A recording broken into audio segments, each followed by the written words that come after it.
Ladies and gentlemen, welcome to another video. In this video, we're going to be talking about how to use Shein bundle purchase discount. So let's get straight into the video, shall we? So what you want to do is firstly, simply go ahead and open your Shein application. Once you've done that, you want to simply go ahead and look for the Shein's dedicated bundle and save promotion section.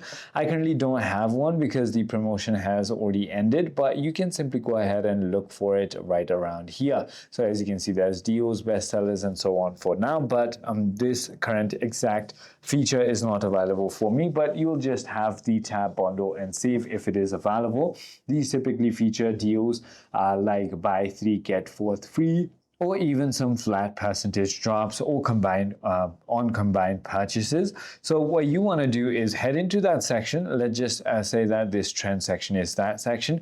You want to simply go ahead and add multiple things to your cart. And once you go ahead and add multiple things to your cart, as much as you add to your cart, it is going to automatically go ahead and deduct or give you some more discounts. So it is as simple as that. I hope this video clarifies everything for you. If you have further more queries, feel free to comment down below and I'll see you on the next one.